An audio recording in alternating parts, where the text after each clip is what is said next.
கண்டுபிடிக்கிறாங்கல்ல, ஒரு சில கூட்டம் அங்கே போயிட்டு வந்தவங்களுக்கு மறந்துட்டாங்க. அவங்க மறந்துட்டாங்கன்னா உங்களுக்கு பிரச்சனையே அதிகமாகும் போது எலக்ட்ரிக் பில்லை மறந்து இல்லையா? வண்டிக்கு இன்சூரன்ஸ் போடுறதுன்னு என்ன செய்கிறீங்க? மறந்துடுறீங்க. பிரச்சனை அதிகமாகனால உங்களே சில நேரத்தில் மறந்துடுறீங்க. எங்கே இருக்கிறீங்கன்னே தெரியாத அளவுக்கு ஆகி போகுது. என்ன சாப்பிட்டீங்கன்னு கேட்டால் அவங்க சொல்லுவாங்க நானா அப்படின்வாங்க. நானான்றதே வந்து உடனே சொல்ல முடியாத பிரச்சனை. அது மாதிரி சிறை இருப்பேன்னா சின்ன விஷயமா? எவ்வளோ கொடுமை, எவ்வளோ கஷ்டம் அனுபவிக்கணும். அதில் வந்து இந்த கோத்திரம் அந்த கோத்திரம்லாம் பார்க்க மாட்டான். ஏய் போய் செங்கல் வேலை போ, ஏய் கட்டு போ, அப்படியே அந்த 10,000 பேர் அப்படியே எடுத்துன்னு போடா அப்படின்வான். 10,000 பேருக்குள்ள அவங்க வாழ்ந்துக்கணும், அவ்வளோதான். நப்தலி, எப்ராம், யூதா, இசக்கார், காத் எல்லாம் ஒன்றா மிக்ஸ் பண்ணி கல்யாணம் பண்ணி அப்படியே வாழ்ந்துக்க வேண்டியது தான். அப்போ எந்த கோத்திரம்னு யாருக்குன்னா தெரியும்? எந்த கோத்திரமும் நாங்கள் தெரிலங்கன்றாங்க. பிள்ளைங்க கேட்டால் புரிஞ்சுதா உங்களுக்கு? அவ்வளோதான். நமக்கு எல்லாருக்கும் தெரியும் எந்த கோத்திரம்னு. வறுமையின் கோத்திரத்திலிருந்து ஆசீர்வாத கோத்திரத்துக்கு போய் நிற்கிறோம் நம்ம எல்லாரும், அவ்வளோதான். சரி, இப்போ சொல்லுங்க, வேற யாருன்னா? இப்போ உங்களுக்கு முடிஞ்சிருச்சு. இவங்களது கம்ப்ளீட் பண்ணியாச்சு, நம்ம சொல்லிட்டோம். ஆனால் இதுக்கப்புறம் அவங்களுக்கு ராஜ்யம் கிடச்சிதா கிடைக்கலையா? ஆலயத்தை கட்டினாங்கல்ல, வந்து எஸ்ரா கட்டினார், அப்புறம் நெகேமியா என்ன பண்ணார்? கட்டினார், எல்லாம் பண்ணாங்கல்ல. அப்போ ராஜ்யம் கிடச்சிதா கிடைக்கலையா? ஆண்களில் சொல்லுங்க.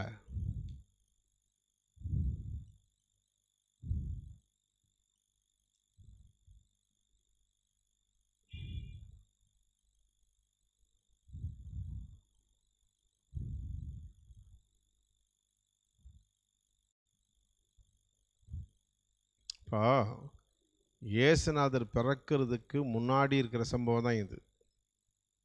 கிட்டத்தட்ட இயேசுநாதர் பிறக்கிறதுக்கு ஒரு 550 வருஷம், 500 சில்லற வருஷத்துக்கு முன்னாடி தான் நடக்குது. இயேசுநாதர் பிறக்கும்போது யாருடைய அரசாட்சியில் பிறந்தார்?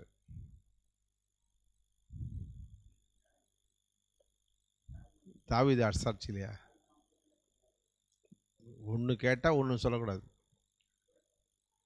இப்போது நீங்கள் என்ன சொல்கிறீங்கன்னா, நீங்கள் யார் பிள்ளைங்கன்னா, நீ யாருமா பிள்ளை, யாருமா உனக்கு அப்பான்னு கேட்டால் நான் தமிழ்நாடு கவர்மெண்ட்டில் இருக்கிறேங்கன்றீங்க.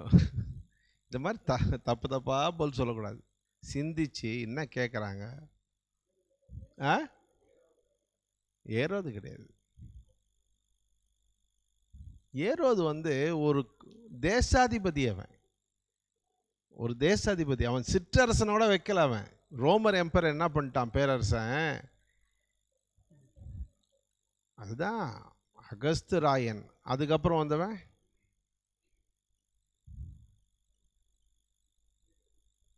திபேரியு ராயனுடைய காலம்.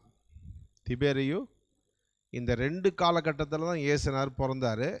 அந்த அகஸ்து ராயன் பிறக்கும் போது, திபேரிய ராயன் இறக்கும் போது, இவ்வளோதான். இது வந்து அவன் உலகத்துக்கே அவன் அரசாள், ரோமர் அரசாட்சி உலகத்துக்கே. அங்கே பார்த்தீங்கன்னா தேசாதிபதி தான். பிலாத்து, ஏரோது எல்லாரையும் மாற்றிக்கினே இருப்பாங்க. என்ன செய்வாங்க? மாற்றிக்கினே இருப்பாங்க. ஒரு பிரச்சனை வந்துட்டு அவங்கள மாற்றி வேறு இடத்துக்கு போட்டுருவாங்க.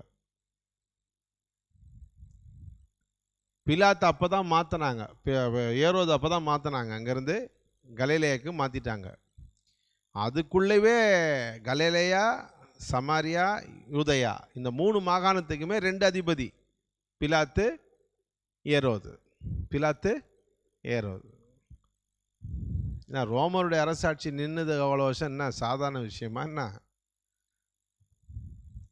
அவன் கொஞ்சம் பிரச்சனை வந்தால் யார், எந்த ராஜா, எந்த கவர்னர் நம்ம இங்கிலீஷில் இப்போ சொல்லப்போனால் கவர்னர், அவன் சிற்றரசன் கூட பேர் வைக்கல. அவன் அதிபதி. என்னது அதிபர், கவர்னர். அவன் வந்தால் 2 முறை அமைதியாக இருப்பானுங்க. 3ஆவது முறை என்ன பண்ணுவானுங்கன்னா அவனை கூப்பிட்டு அவன் மறுபடியும் ரிட்டர்ன் ஆக முடியாது, சிறைச்சேதம், தலை வெட்டிடுவானுங்க. நீ என்ன பண்ணியிருந்த அவ்வளோ நாள் உட்காந்து வேடிக்கை பார்த்துருந்தேனே, பிரச்சனை வர வரைக்கும். கலவரமே வரக்கூடாது, கலவரமே வரக்கூடாது. அந்த மாதிரி கடுமையான ரூலிங்ஸ் இருந்ததுனால தான் அவ்வளோ வருஷம் போச்சு. ரோமனுடைய அரசாட்சி வந்து ரொம்ப அவ்வளோ வருஷம் போச்சு. அதில் எத்தனையோ தேசாதிபதியில் அதில் அவன் ஒருத்தன், ஏரோது பிலாத்தெல்லாம் அது அவன் ஒருத்தன் அந்த நாட்டுகள் தான். அவன் ஃபிக்ஸ் பண்ணான், அகஸ்த ராயன் ஃபிக்ஸ் பண்ணுறது தான். 2 பேருமே அங்கே வானானா வானாதான். அதில் யூதர்களுக்கு வந்து அவங்க சட்டத்திட்டத்தின்படி, யூத சட்டத்திட்டத்தின்படி வாழ்வதற்கு உரிமைகளை கொடுத்து, அதுக்கு மேலே சகல உலக சட்டங்களையும் கை கொள்வதற்கு ராயன்கிட்ட வரணும், தேசாதிபதி கிட்ட வரணும். கொலை, சில புது கட்டடம் கட்டுறது, வழி ஏற்படுத்தி தர்றது, சில உரிமை கோருவதெல்லாம் தானாக செய்ய முடியாது. யூதர்கள் தேசாதிபதி கிட்ட வந்து தானே செய்ய முடியும்.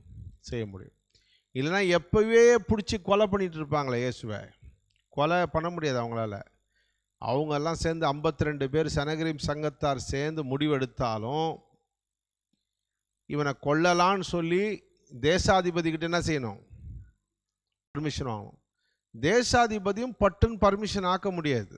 பட்டுன்னு கலவரம் நிறைய இருக்குது, இவன் குற்றவாளி தான், தண்டனைக்குரிய குற்றவாளின்னு சொல்லி அவனுக்கு கீழே இருக்கிற எல்லா அதிகாரிகிட்டையும் கன்சல்ட் பண்ணி ரோமராயனுக்கு நம்ம தெரிவிக்கிறதுக்கு சரியான ஏற்புடைய காரணம் இருந்தால் ஒழிய தேசாதிபதி மரண தண்டனை என்ன செய்ய முடியாது, விதிக்கவே முடியாது. அந்த சட்டத்திட்டமும் சாதாரண சட்டத்திட்டங்களில் ரோமருது.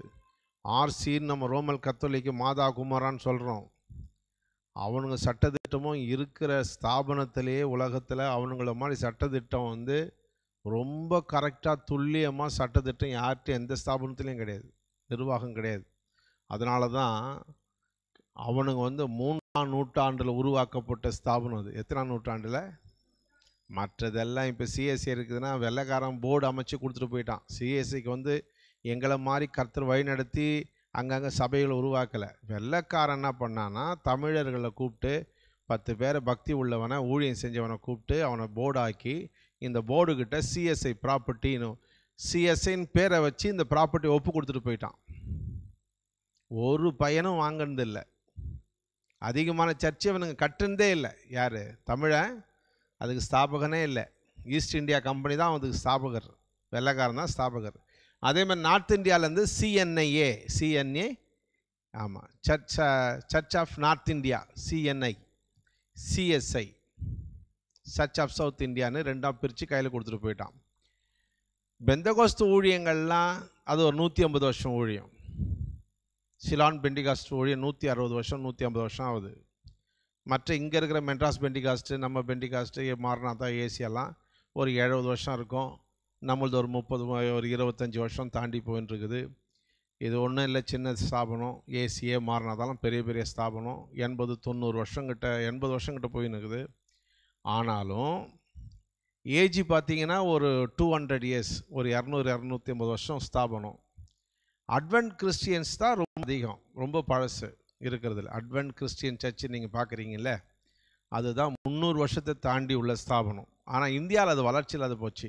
அட்வென்ட் கிறிஸ்டியன் சர்ச்சு மெத்தடிஸ்ட்டு ரொம்ப வருஷம், கிட்டத்தட்ட 400 வருஷத்துக்கிட்ட போகுது. பேப்டிஸ்ட் மிஷனு, ஆங்கிலிக்கன் போர்டு, இதெல்லாம் வந்து நியர் அபவுட் 400-500 வருஷம் உள்ளது. 400 ஆமாம். ஆனால் இவன் பார்த்தீங்கன்னா 3ஆம் நூற்றாண்டில் உருவாக்கப்பட்டது ஆர்சி. அப்போ எத்தனை நூற்றாண்டு அவன் ரூலிங் பண்ணின்னு இருக்கிறான்? இது 18ஆம் நூற்றாண்டு வந்து 18ஆம் நூற்றாண்டு. குமருது மாதாவை கும்பிட்டு சும்மா புத்தி போட்டு வந்தாலும் நிர்வாகம் எப்படி இருக்குது? அந்த ரோமருடைய மனப்பான்மை, அந்த ரோமருடைய கொள்கை, அதனுடைய டாக்டிஸ் தான் அந்த நிர்வாகமே. இன்றைக்கி கூட நம்ம சர்ச்சுகளில் நீங்கள் நிர்வாகம் சரியில்லைன்னா நீங்கள் நடத்துகிற சர்ச்சை வந்து வேஸ்ட்டாக போயிடும், ஒரு பிரயோஜனம் இல்லை. நிர்வகித்து கரெக்டாக இருக்கணும். சும்மா ஒன்று சொல்லிட்டு ஒன்று செய்யக்கூடாது. கரெக்டாக அந்தந்த நேரத்தில் அந்த இதெல்லாம் கரெக்டாக ஃபாலோ பண்ணணும், செய்யணும். எல்லாத்தையும் நம்ம கரெக்டாக பார்க்கணும், எல்லாம் செய்யணும். இந்த மறந்துட்டேன், போகல, வரல, இதெல்லாம் கோமாளி கூத்து. இதெல்லாம் ரோமருக்கு தெரிஞ்சால் 2 முறை பார்ப்பான், 3ஆவது முறை கூப்பிட்டு தலை வெட்டி விடுவான். 3ஆவது முறை இல்லைங்க, இந்த கலெக்டர் உத்தியோகம் வானா கூட வானானா பரவாயில்லவா, நீ எதுக்கு நாட்டில் இருக்கிறன்னு வெட்டிடுவான். ஒரு பொறுப்பை வாங்கிட்டா ரோமருடைய ஆட்சியில் செய்யலைன்னா என்ன பண்ணுவான்? செய்யலைன்னா அவ்வளோதான். அதனால் அந்த நிர்வாகத்தில் யாரும் கிட்டே போக முடியாது. சும்மா விளையாட்டான போக்கெல்லாம் யாரும் செய்ய முடியாது. அதே மாதிரி ஆர்சியும் அதே ஃபாலோ பண்ணி தான் எடுத்துகிட்டு வராங்க. அவங்க எடுத்துன்னு அதே இதை ஃபாலோ பண்ணி உருவாக்கணும். நோபல் கான்ஸ்டன்டைன் என்ற உலக மன்னன், நியூரோ மன்னனுக்கு அப்புறம் தோன்றினவன், 3ஆவது நூற்றாண்டில் தோன்றினவன். நிசாம் என்ற மாதத்தில் இந்த ஆர்சி தொடங்கப்பட்டது. தொடங்கின காலத்துலேருந்தே இன்றைக்கு வரைக்கும் உலகம் ஃபுல்லாக பரப்பி அவன் ஸ்தாபனத்தை ரன் பண்ணுறான். அதுக்கு ஈக்குவலான ஒரு ஸ்தாபனம் பெண்டிகாஸ்ட்லேயோ வேறு எந்த ஆவிக்குரிய சபைகள்லையோ யாருக்கிட்டையும் உலகத்தில் கிடையவே கிடையாது. அவன் தான் நம்பர் 1. ஆனால் பக்தி கிடையாது. பரலோகம் போகிறாங்களா இல்லையான்னு அது 2வது விஷயம். கடவுளை அதை ஏற்றுக்க போகிறாரா இல்லை அது 2வது விஷயம். அப்போ நம்ம ஒரு காரியங்களை பார்க்கும்போது பல காரியங்களை சிந்திக்க வேண்டியது நிறைய இருக்குது. சும்மா வேதத்தை மட்டும் படிச்சுட்டு இந்த வசனம் தெரியும் அந்த வசனம் தெரியும் நீட்டாக போய் 4 வசனத்தை பிரித்து பிரசங்கம் பண்ணுறதெல்லாம் சபை உருவாகாது. சபை உருவாக்க முடியாது. ஒரு போதனையோட ஆலோசனையும் வரணும். எவ்வளோ வரணும்? ஆமாம், நடைமுறை மெய்ப்பினுடைய அறிவு தேவை. நடைமுறை வாழ்க்கையில் மெய்ப்பினுடைய அறிவு தேவை. ஆலோசனை வேணும், டைரக்ஷன் கொடுக்கணும். மெய்ப்பன் சரியாக அந்த சபை மக்களை கொண்டு செல்லணும். எந்தெந்த நேரத்தில் எதை செய்ய வைக்கணும்னு செஞ்சால் தான் அந்த சபையார் வளர்ச்சி அடைவாங்க, அந்த சபை வளர்ச்சி அடையும். இப்போ நியூ டெஸ்ட்மெண்ட்டில் நீங்கள் படிக்கிறீங்க, யூதருக்கு ஆட்சியே இல்லைன்னு. இப்போ அதை கேட்கும் போது எல்லாரும் யோசித்து உட்காந்துக்கிறீங்க. அப்போ இழந்தவங்க 1947 நமக்கு எப்போ சுதந்திரம்? 47 தானே? ஆகஸ்ட் தானே? அதே ஆகஸ்டில் தேதி அவங்களுக்கும் அப்போ தான் நாடு தேசம் உருவாகுது. யார் தேசம்? அப்போ எவ்வளோ வருஷம் ஆச்சு கணக்கு போட்டு சொல்லுங்கள் பார்க்கலாம்.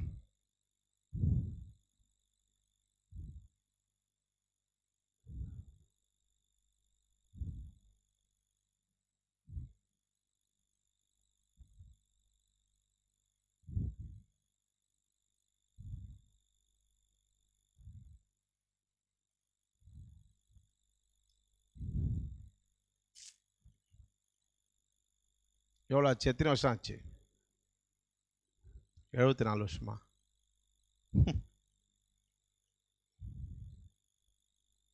இவங்க இழந்தது, இந்த ராஜ்யத்தெல்லாம் இழந்தது எப்போ வருஷம்? கிமு 500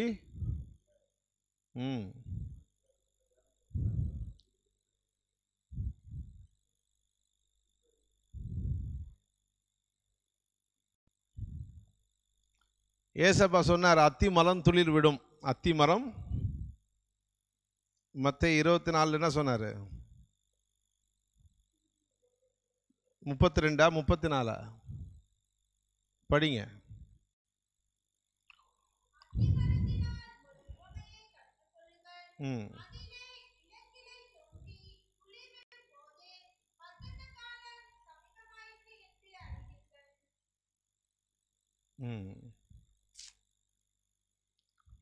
இது எப்படி கிடைச்சதுன்னா,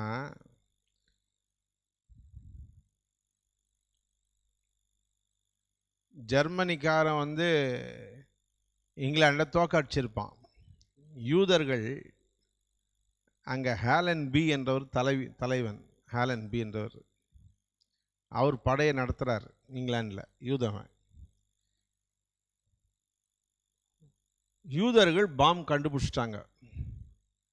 அணுகுண்டை தயாரிச்சவங்க யாருன்னா யூதர்கள் தான். அணுகுண்டை தயாரிச்சாங்க. அமெரிக்காலாம் கிடையாது, யூதர்கள் தான் தயாரித்தாங்க.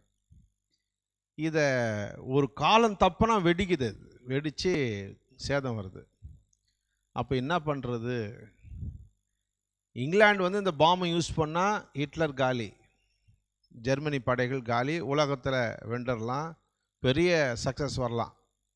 அப்போ தீவிரமாக பண்ணும் போது வைட்ஸ்மேன், சொல்லுங்கள் பேர், வைட்ஸ்மேன் என்ற யூத விஞ்ஞானி பனியில் பதப்படுத்தி வச்சு மற்றும் ஒரு லேயர், அதுக்கு ஒரு ரசாயன கலவை கொடுத்து பனியில் வச்சு அணுகுண்டை பாதுகாக்க கண்டுபிடிச்சிட்டார். கண்டுபிடிச்சோடனே ஜெர்மனிக்காரன் துப்பாக்கி, பீரங்கி, இராணுவ வண்டி நம்பி நின்ற அவனுக்கு அணுகுண்டை போட்டு அடிச்சதில் தண்ணீரி போயிட்டான். ஜெயம் கிடச்சிருச்சு. அதனால தான் ஹிட்லர் என்ன பண்ணான், ஆயிரமான யூதர்களை கொண்டு போய் என்ன பண்ணான், ஆயிரமான யூதர்களை புகை வச்சு என்ன பண்ணான், சாவடிச்சான். ஆஸ்ட்ரிச், சொல்லுங்க பேர்,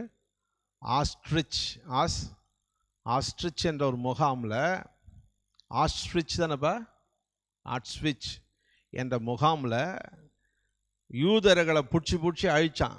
அந்த காலத்தில் தான் இங்கிலாந்து என்ன பண்ணுச்சுன்னா, ஹேலன் பேயும் வைட்ஸ்மேனையும் கேட்டாங்க, நாங்கள் என்ன செய்யணும், நீ உலகத்தில் வெல்வதற்கு நாங்கள் முற்றிலும் விமானப்படை, கப்பல் படை, தரப்பட நாங்கள் ஹெல்ப் பண்ணோம். யூதர்கள் முக்கால்வாசி யூதர் தான் இருந்து இங்கிலாண்டில் ஹெல்ப் பண்ணாங்க. எங்களுக்கு நீ ஒரு நன்றி கடன் செய்கிறியன்னா எங்கள் ராஜ்யத்துக்கு இடம் கொடுத்துரு, யூத ராஜ்யம் மலரணும். சரின்னு சொல்லிட்டு அவங்க அனுமதி கொடுத்துட்டாங்க. அப்போ மலர்ந்தது தான் இது, இந்த ராஜ்யம். இஸ்ரவேல் நாடும் ஆட்சியும் எப்போ மலர்ந்தது? ஆமாம், ஏசுநாதர் சொன்னது உருவாச்சு. எத்தனை வருஷம் பொறுத்து சொல்லுங்க பார்க்கலாம்? 900. இப்போ இதே பார்த்துங்க, இதுவே 1947. இது ஒரு 400 எவ்வளோ, 444, 424, கரெக்டா? 414, 1 5 6 3, பாருங்க,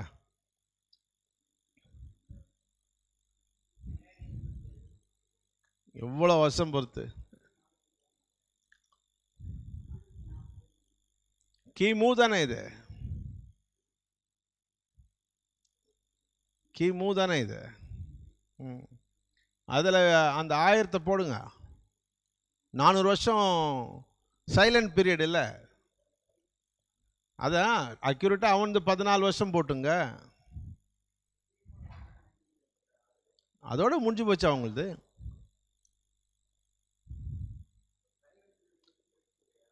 சைலண்ட் பீரியட் போட்டாச்சா, 400 வருஷம் போட்டேன், அதில் 14 வருஷம் போட்டேன். சைலண்ட் பீரியட் என்பது அங்கே ஜனங்க இருந்தாங்க, ஊழியம் நடந்தது, ரெக்கார்ட்ஸ் நமக்கு வரல. 1586 கழிங்க, எவ்வளோ வரும்? 14 தானே, அவ்வளோதான். இதில் 400 வருஷம் ரெக்கார்டே இல்லை, நமக்கு ரெக்கார்ட்ஸே இல்லை. அதுதான் நம்ம வந்து படிப்பில் வந்து நம்ம ரெக்கார்ட்ஸ் இல்லைன்னு சொல்கிறோமே தவிர அங்கே செயல் இல்லாமல் இல்லை அங்கே. ஆமாம். அப்போது தோராயமாக 2300 சில்லற வருஷங்களுக்கு அவங்க ராஜ்யமே கிடையாது. எப்போ மறந்தது? இதெல்லாம் நம்ம புரிஞ்சுக்கணும். இதெல்லாம் வேத சம்பந்தமான உலக வரலாறு, உலக வரலாறு. ஹேலன் பி அவன் பேர், படைத்தலைவன் பேர் என்னது? யூத படைத்தலைவன். பாம் கண்டுபிடிச்சு வந்து வைட்ஸ்மேன்.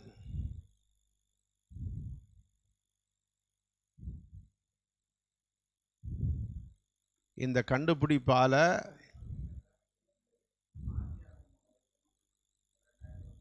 ம் ம் இல்லை இல்லை, அந்த சைலண்ட் பீரியட் சேர்த்து தான், சைலண்ட் பீரியட்லாம் சேர்த்து தான்.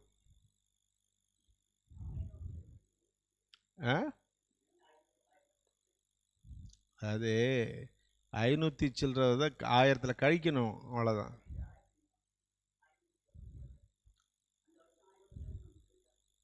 இப்போ புதிய ஏற்பாடு பழைய ஏற்பாடு 4000 வருஷத்தோடு ஸ்டாப் ஆகுது. எவ்வளோ வருஷம்? ஸ்டாப் ஆகுது. அப்போ இந்த தீர்க்க தரிசன புஸ்தகங்கள்லாம், இந்த ராஜ்யங்கள்லாம் 586 வருஷம் போயிடுது கடைசியாக, 4வது 1000 வருஷத்தில், 4வது 1000 வருஷத்தில். அந்த 4வது 1000 வருஷத்து மேலே போட்டு இதை போட்டு கழிச்சா எவ்வளோ வருது? புரிஞ்சிச்சா உங்களுக்கு? விளங்கிச்சா? அதாவது உங்களுக்கு ரொம்ப துல்லியமான போது அது பேர் அப்ஸ்ட்ரக்ட் ஸ்டடின்னு பேர்.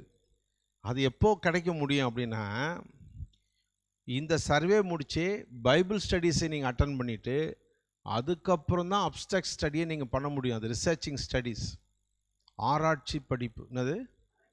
ஆமாம், அதுக்கும் நாங்கள் ரெடியாக தான் இருக்கிறோம். மேக்ஸிமம் எல்லாத்தையும் ஒன்று இறங்கினா ரெடி பண்ணி எல்லாம் என்னென்ன தான் இருக்குதுன்னு பார்க்குறோம். அதை ரொம்ப துல்லியமாக பார்த்தீங்கன்னா நீங்கள் கேள்வி கேட்டாலும் உங்களுக்கு நான் சொல்ல முடியாது.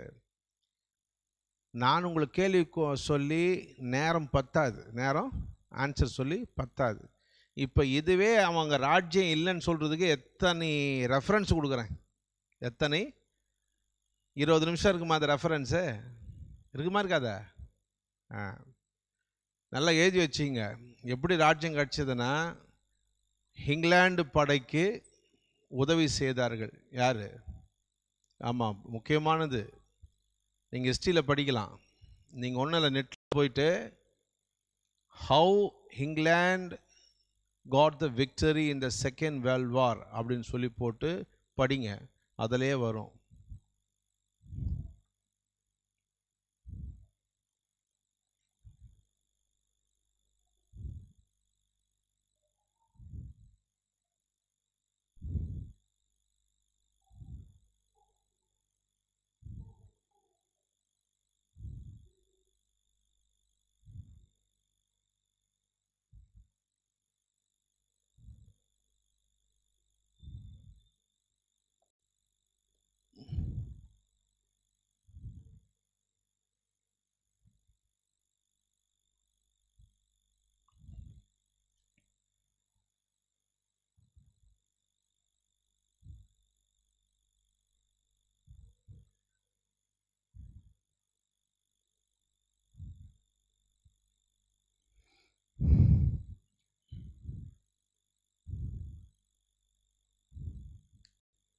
இதுக்கிடையில் அதே எருசலேம் 20க்கு மேற்பட்ட முறையில் இடிபட்டிருக்குது. 20க்கு மேலே இடிபட்டிருக்குது எருசலேம்.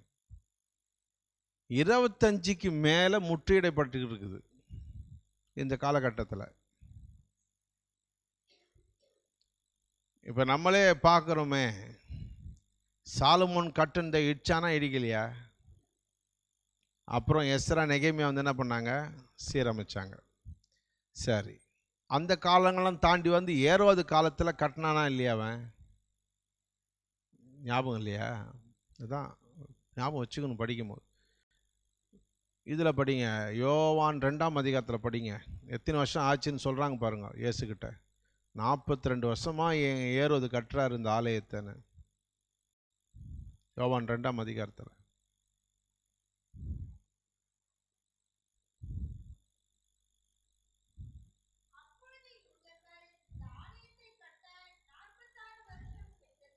ஆ 46 வருஷம். யார் கட்டுருந்து? அதான் யார் கட்டுருந்துன்னு பாசிங்க. அதை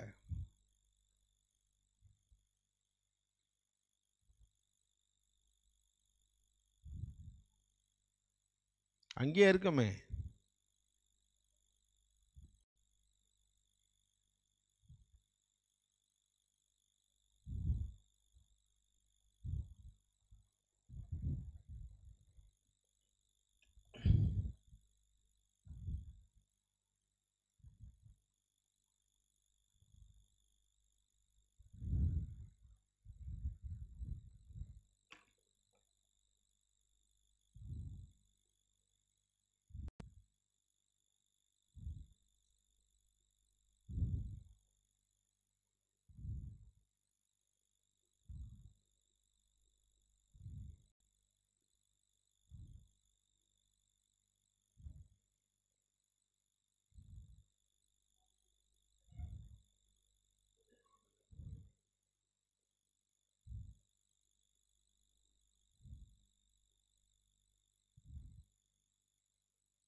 யோவான் 2 இல்லையா?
கொஞ்சம் முன்ன பின்ன அங்கேயே வாசிங்க,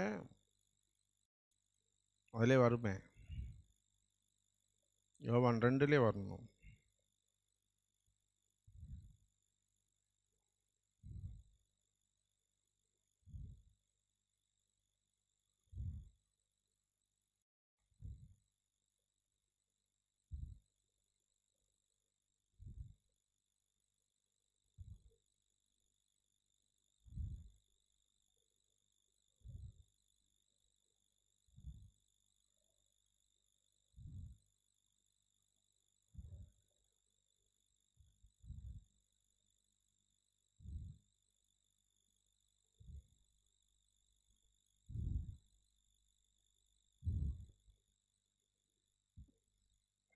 சாலமோன் எத்தனை வருஷமா கட்டினா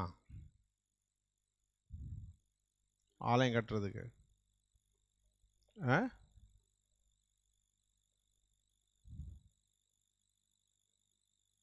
யோவான் 2 படிங்க, கொஞ்சம் மேலே கீழே படிங்க.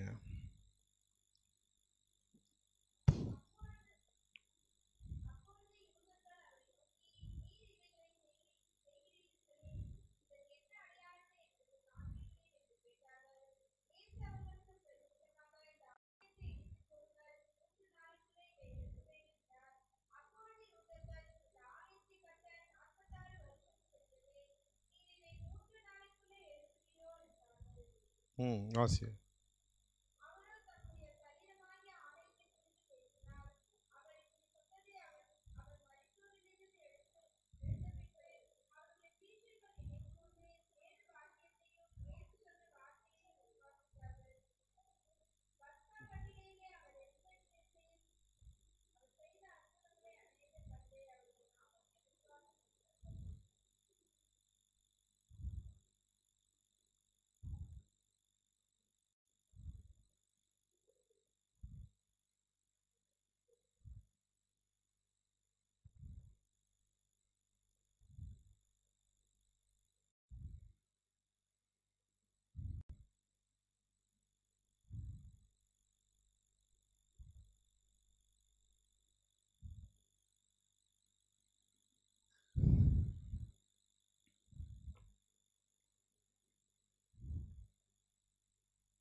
அதுபடி அரண்மனை இல்லை, அரண்மனை வேற, இது வேற. 7 வருஷமா அது? சாலமோன் வந்து 7 வருஷம் வரும்.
அப்படியே சீஷர்கள் வந்து சில பாடு கஷ்டம் பட்டால் கூட அதை ரொம்ப பெருசாக நிறைய எழுதாமல், இன்னும் ஒரு சிலர் பவுல் எழுதியிருக்கார், இன்னும் சிலர் பேர் அதை பற்றி அதிகமாக சுத்தமாக காட்டாமையே தேவ வசனங்களை மாத்திரம் அதிகமாக காட்டி எழுதியிருக்கிறத நம்ம பார்க்குறோம்.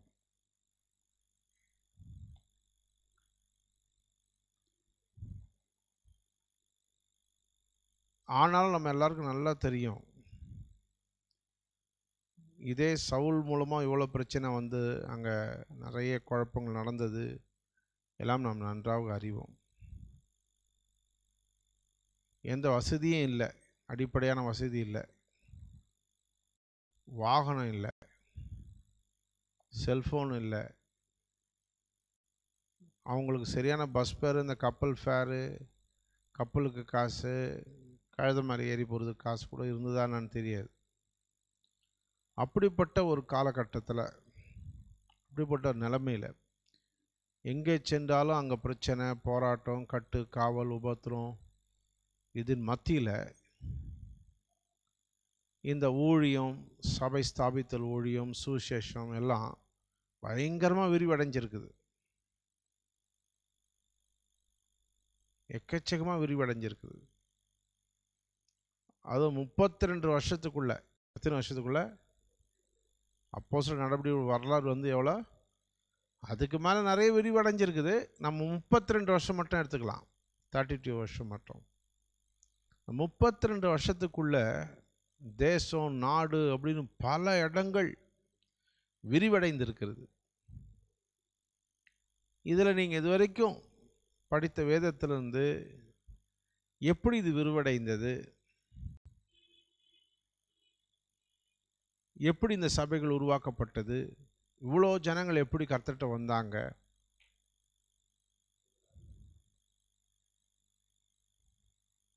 என்பதை நம்ம எப்பவுமே சிந்திக்கணும்.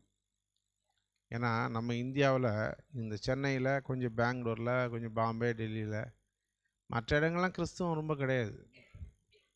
2000 வருஷமாக இருக்குது.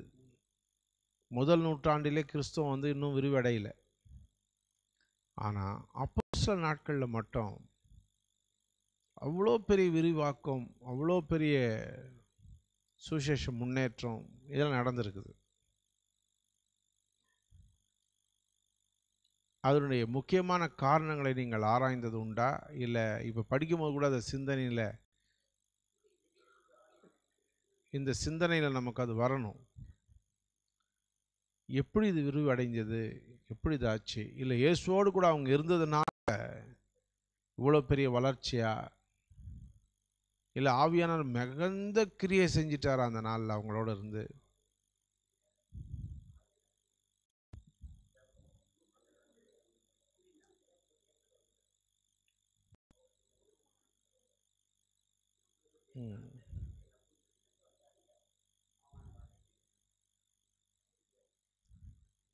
பொறுமையா நல்ல யோசனை பண்ணி, அந்த பரிசுத்த ஆவியானவர் இப்போ தானே செயல்படுறாரு.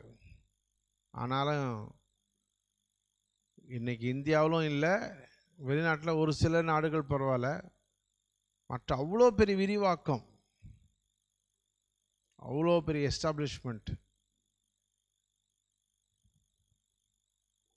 நாடு, தேசம்,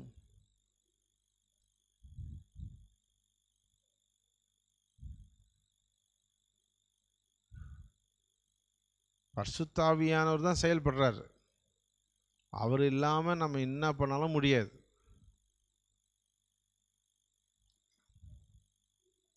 அப்போ அந்த காலத்தில் இருந்த ஊழியர்கள் விசுவாசிகளுக்கும் இந்த காலத்தில் இருக்கிற ஊழியர் விசுவாசிகளுக்கும் உள்ள மேஜர் வித்தியாசத்தை நம்ம கண்டுபிடிக்கணும்.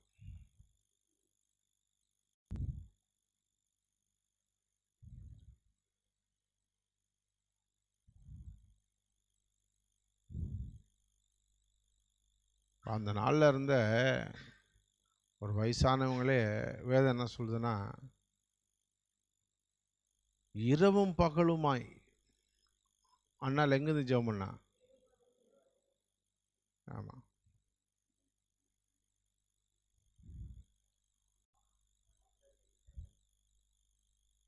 84 வயது உள்ள ஒரு விதவை. அதுக்கப்புறம் பார்த்தீங்கன்னா நம்ம ஸ்தேவான் எடுத்துக்கிட்டிங்கன்னா அவ்வளோ சுவிசேஷத்துக்காக வைராக்கியம் வாஞ்ச எல்லாத்தையும் நம்ம பார்க்க முடியுது. இவங்க மட்டும் இல்லை, எல்லாருக்குள்ளேயும் அந்த நாட்களில் இந்த மக்கள் காணியாட்சி தனக்கு எக்ஸஸாக இருந்த லேண்டு வீடெல்லாம் விற்று எங்கே கொண்டாந்து கொடுத்தாங்க? கொடுத்தாங்க.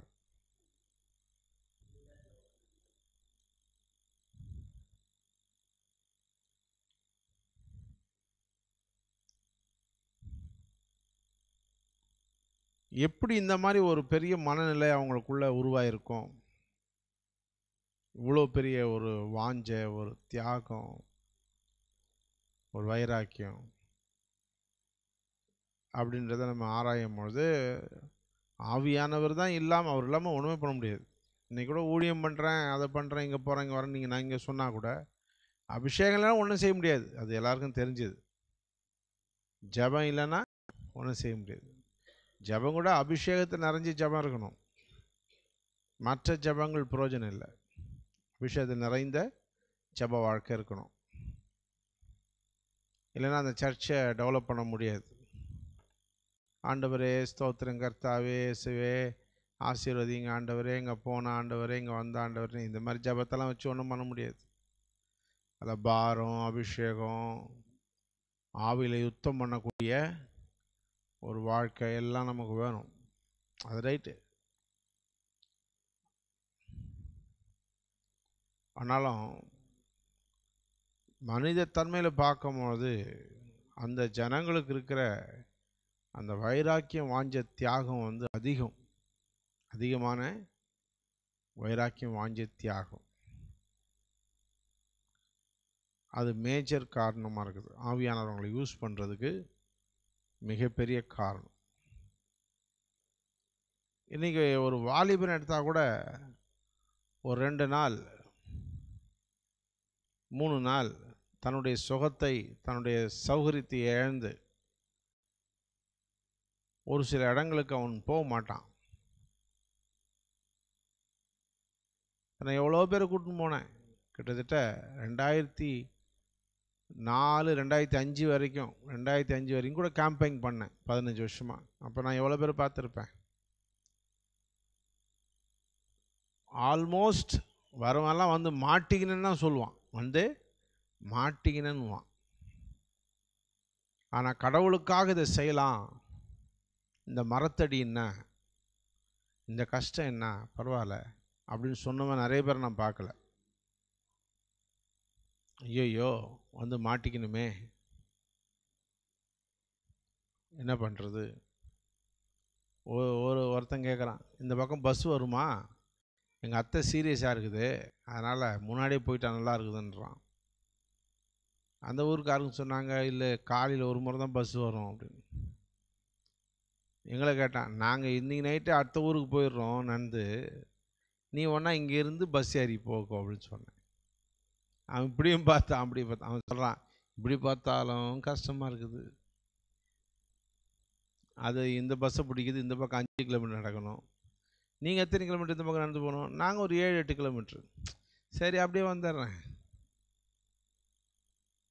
இன்றைக்கி கூட ஒரு சின்ன சின்ன வேலை செய்கிறதுக்கு மூக்கால் அழுகுறீங்க.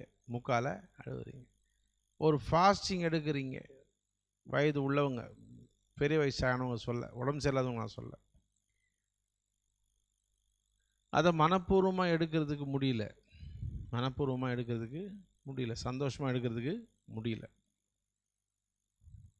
எங்கே சோறு கிடைக்குமோ, எங்கே சாப்பிட்டுடலாமோ, எங்கே பிஸ்கெட் கிடைக்கும், எங்கே பழம் கிடைக்கும்,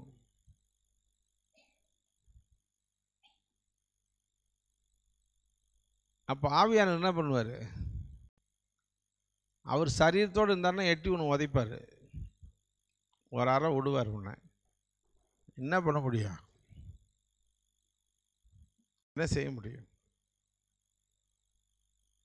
அப்போ மேஜராக டிஃப்ரென்ஸ் பார்க்கும் போது ஆவியானுடைய செயல் அந்த நாளில் இருந்தது போல் இந்த நாள்லையும் இருக்கக்கூடும், இருப்போம், பண்ணுவார். ஆனால் குவாலிட்டி ஆஃப் த மேன், மனுஷனுடைய குவாலிட்டி, தன்மை, தரம் சரியில்லை. அவங்கக்கிட்ட தரம் உயர்ந்திருக்கு.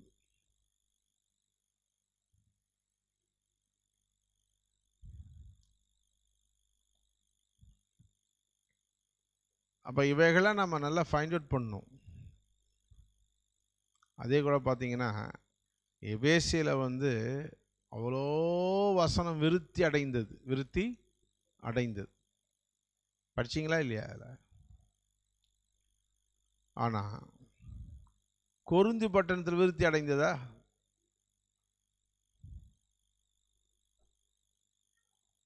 கிரேத்தா தீவில் விருத்தி அடைந்ததா? கிரேத்தா தீவாரை பற்றி என்ன சொல்கிறாரு?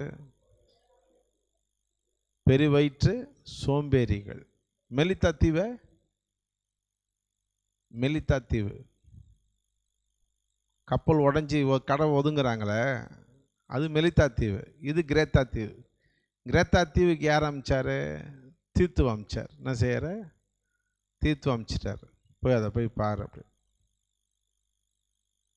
தீர்த்து அமிச்சிட்டு அவனுக்கு தான் அந்த லெட்டர்லாம் எழுதுறாரு.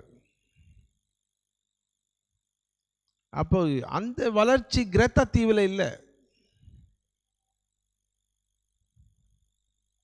அதே போல் மெக்கதோனியா நாட்டுக்கு போனார், அதாவது ஐரோப்பா கண்டத்துக்கு போனார். அதில் தெசலோனிக்கேயர்கள் யார்? மனவாஞ்சியாய் கர்த்தர் வசனத்தை ஏற்றுக்கொண்டார்கள். மனவாஞ்சியாக ஏற்றுக்கொண்டார்கள் வசனம் வரும். சரி, தெசலோனிக்கர் குறித்து அடுத்த ஒரு சாட்சி சொல்கிறார் பவுல். என்ன சொல்கிறாரு? அவர்கள் கடுமையான வறுமையிலும் உதாரத்துவமாய் 2 கொரிந்தியர் 8 எழுதுறாரு. ஏன் கொரிந்தியருக்கு எழுதுறாரு? கொரிந்தியர்கிட்ட நிறைய பணம் இருக்குது, ஆனால் எதையும் என்ன செய்ய மாட்டான், கொடுக்க மாட்டான். எப்பா தருத்தரத்தில் அவன் கொடுக்குறான், நீங்கள் நல்லா இருக்கிறீங்க, என்ன செய்ய மாட்டீங்க, கொடுக்க மாட்டீங்க. 2 கொரிந்தியர் 8 படிங்க.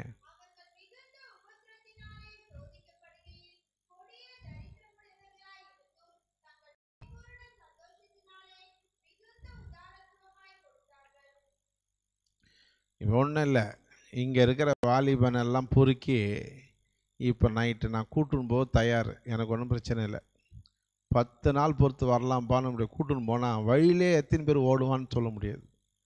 அண்ணனை விட்டுருங்க, ஜெயராஜ் அண்ணன், அத்தனை பேரையும் கூட விட்டுருங்க, அவர் ஊழியம் பார்க்கணும். இங்கே மற்றவங்களெல்லாம் பிடிச்சின்னு போனோன்னா போகும்போதே என் ஜீப்லேருந்து எத்தனை பேர் எகிரி குதிப்பான், அங்கே எடுத்துன்னு போய் விட்டோன்னு எப்போ ஓடியாருவான்னு சொல்ல முடியாது. என்ன பேச, என்ன சொல்கிற?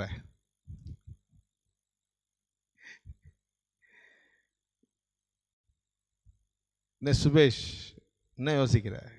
ஆராய்வோம் நம்முடைய மனப்பக்குவங்களை. முதல் எங்கே படுக்கிறது, ஐயோ குளிர், பயங்கர குளிராகுது. அதில் ஒரு சிலர் ஐயோ இங்கேயா குளிக்கிறது, குட்டையிலையா, எங்கே பாத்ரூம் போகிறது,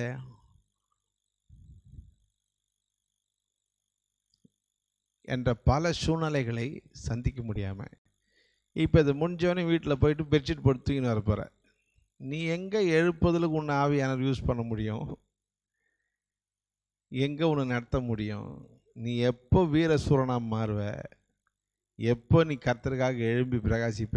இந்த வாலிபத்தை விட்டுட்டு இந்த ஆமாம்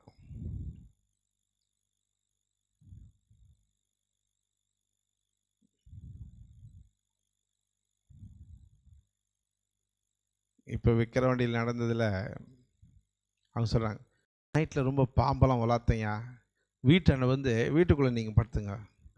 அடப்போப்பா, பாம்பை வளர்த்துது, நிறைய வளர்த்துதுன்னு எல்லாம் வளர்த்தா தான் செய்யும். அது கூட நம்மளும் என்ன செய்யணும், வளர்த்தணும். நம்மளும் தான் இருக்கணும். நம்மளை கண்டால் அது ஒதுங்கி போக போகுது, அதை கண்டால் நம்ம வேலையை பார்த்துன்னு போக போகிறோம் அப்படின்னு அந்த கட்டடத்தாண்டியும் அந்த கரை ஓரத்துலேயும் தான் நாங்கள் சஞ்சரித்தோம். அந்த காவா ஓரத்தில் தான் படுத்துன்னு இருந்தோம்.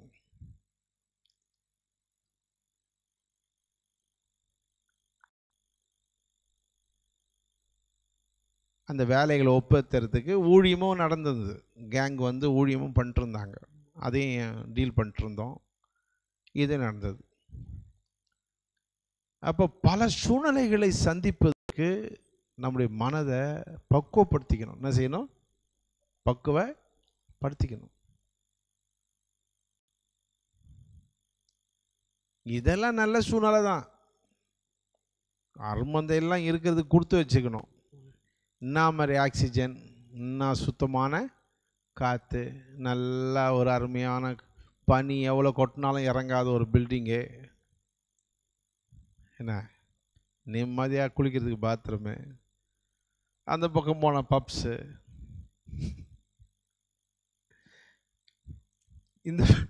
இந்த பக்கம் வந்த மிக்சரு, அப்படியே ஒரு ரவுண்ட் அடிச்சப் பண்ணலாம் இருக்குது.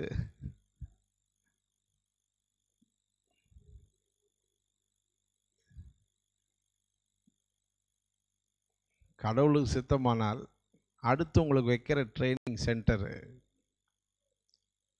நீங்கள் இந்த மாதிரி கடையெல்லாம் பார்க்க முடியாது, எங்கேயும் ஓடலாம் முடியாது. அப்படியே பயிற்சி, அப்படியே ஃபீல்டு. ஒரு வாரம் அப்படியே 3 நாள் பயிற்சி, அப்படியே ஃபீல்டு. வயசானவங்களாம் கிடையாது, வாலிபத்தில் இருக்கிற இன்ட்ரெஸ்டடாக இருக்கிற ஒப்பு கொடுக்குற ஊழியம் அனுபவம் பெறவங்களுக்கும், சகோதரிகளுக்கும், வாலிப பெண்களுக்கும், ஊழியர்களுக்கும் ஒரு வாரம் கேம்ப்பு. இந்த மாதிரி நார்த் இந்தியாவில் ஒரு வாரம் கேம்ப். அப்போ தான் நீ உருப்படுவ. இந்த வசனம்லாம் எழுதி நீ எங்கே படித்து எந்த காலத்தில் நீ நடைமுறைக்கு வரப்போகிற அதையும் எழுத முடியாது. அதையும் கேள்வி கேட்டால் ஒன்றும் தெரியாது. அப்போ எழுப்புதல் இல்லை, முன்னேற்றம் இல்லை, ஆவியானவர் செயல்படலை அப்படின்னு சொன்னால் நம்ம தான் ஃபஸ்ட்டு மேஜர் போர்ஷன். நம்ம தான் மேஜர் போர்ஷன். நம்ம இன்னும் பக்குவம் அடையவில்லை என்பதை நாம் புரிஞ்சுக்கணும். இதெல்லாம் நெக்ஸ்ட் டே, அடுத்த நாளுக்கு நாம் பார்க்க போகிற மேஜர் போர்ஷன்ஸ். இது இந்த ஸ்டடி போனாலும், நாளைக்கு கொஞ்ச நேரம் சர்வே போனாலும், அடுத்தது சர்ச் க்ரோத், சபையினுடைய வளர்ச்சிகளை பார்க்க போகிறோம். Comparison studies. பவுலும் மனுஷன்தான், நம்மளும் மனுஷன்தான். அசௌகரியங்களுக்கு, சின்ன அசௌகரியங்களுக்கு இதில் ஒருத்தர் சிலர் இடம் மாற்றி படுத்தோன்னு எனக்கு தூக்கம் வரல. என்ன வரல? அதே தலகாணி, அதே பெட்ஷீட்டு, அதே பாய், அதே வாட்டர் பாட்டிலு எல்லாத்தையும் கொண்டாந்து வச்சுங்க. அப்படியே பார்க்கும்போது அதே பெட்ஷீட்டு, அதே தலகாணி, இது நம்ம வீடு தான், தூங்கு. இது நம்ம வீடுன்னா தூங்குங்க.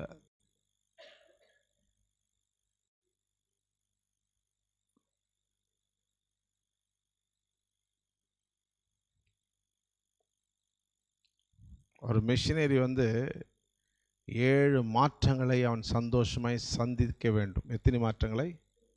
ஆமாம். நீங்கள் யாரும் பயந்துடாதீங்க. உங்களை யாரையும் நாங்கள் அப்படி வற்புறுத்தி ட்ரைனிங்லாம் கொடுக்க மாட்டோம். ஏன்னா அதுக்கெலாம் தகுதி இருக்குது. இப்போ மட்டும் நாங்கள் ட்ரைனிங் கொடுக்காம இல்லை, எக்கச்சக்கமான பேரை வர வச்சு எல்லா வேலையும் பண்ணியிருந்தாங்கிறேன். விக்கிரவாண்டியை பொறுத்த வரைக்கும் பெரிய ப்ராஜெக்ட் அருமந்த மாதிரி போகுது. அதில் வந்த குரூப்பில் வந்து 7 பேர் வந்தவங்க செமையாக செஞ்சாங்க. 4-5 நாள் சோறுகிற எதை பற்றி கவலைப்படல. அப்படிப்பட்டவங்களை மட்டும் பொறுக்கி போட்டேன். 3 நாள் நான் நடத்தினேன். கடைசி 3 நாள் நான் எடுத்தேன், அவங்களை கைட் பண்ணேன், பில்டிங் வரைக்கும் பார்த்தேன். எல்லாம் நடக்குது. இன்னும் அடுத்த பாண்டிச்சேரி, இது மாதிரி நிறைய இடத்துல மிஷினரி ஸ்பாட் எக்ஸ்பீரியன்ஸ் கொண்டு போகிறோம். இன்றைக்கி எங்கேயோ தூங்கிட்டு எங்கேயோ போகிறோம், வீட்டில் போய் படுத்துட்டு நிம்மதியாக இருக்கிறதுல நம்ம வேலை இல்லை. அதே ஃபார்மில் தான் இருக்கிறோம். அதனால் யாரும் பயந்துடாத. இன்ட்ரெஸ்டாக இருக்கிறவங்க, முடிகிறவங்கள மட்டும்தான் எடுப்போம். சப்ப மாட்டை வச்சு என்ன செய்ய மாட்டோம், ஓட மாட்டோம். அந்த சப்ப மாடு அருமந்தையில் தான் ஓடும்னா ஓட்டிக்க. அந்த சப்ப மாடு இந்த பொன்னேரியில் தான் ஓடனா அதை ஓட்டு. வேற எங்கேயும் ஒன்றும் செய்ய முடியாது. கட்டாயப்படுத்தி எந்த வேலையும் என்ன செய்ய முடியாது, செய்ய முடியாது. நான் வாலிபன், கர்த்தருக்காக எதையும் செய்கிறேன்னு வருவேன். கர்த்தருக்காக நிறைய காரியங்களை தேவன் செய்ய உன்னை வழிநடத்துவார். ஆகவே த எக்ஸ்பீரியன்ஸ், அனுபவம் ரொம்ப வேணும். வேணும் அனுபவம், வைராக்கியம், வாஞ்சை, தியாகம். சொல்லுங்கள். இதை வாயில் இல்லை, இது நடைமுறையில் நாம் கொண்டு வரும்போது தான் அங்கே பயங்கர எழுப்புதல் இருக்கும். மற்றவைகளை நாளைக்கு நாம் பார்க்கலாம். நேரம் கடந்திருக்குது. அப்படியே நம்ம ஜெபிக்கலாம். ஒரு சின்ன ஆராய்ச்சி, ரிசர்ச் தான் பைபிள் ஸ்டடியே. Bible study research.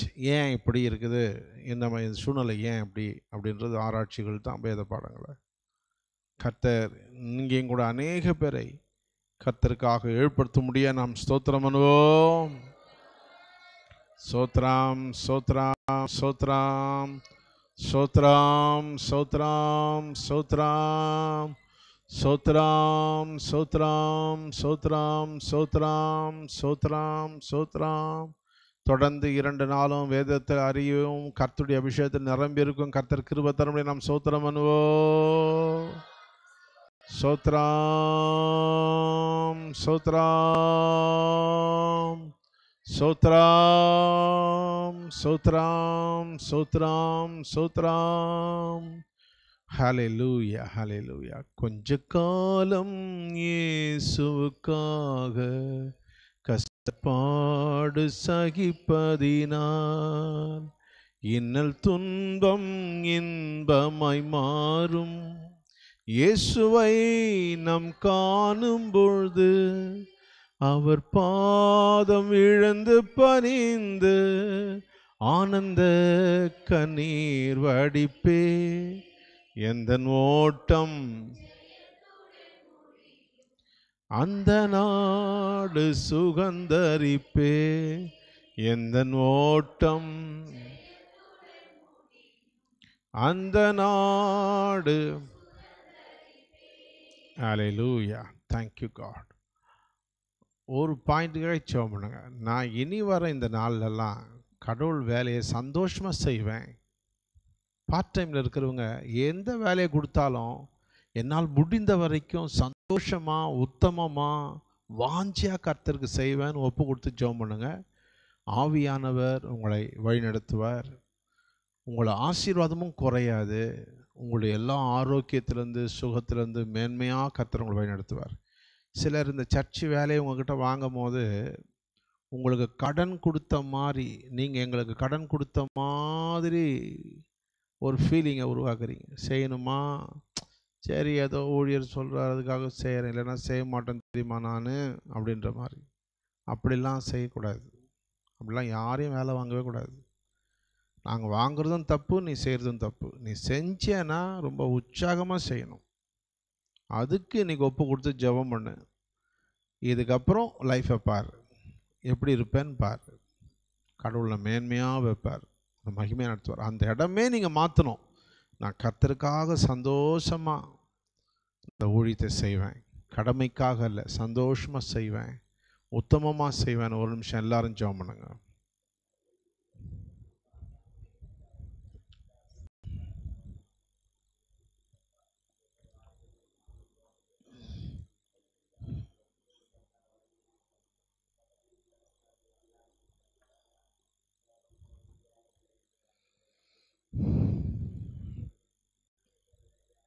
Praise the Lord Jesus.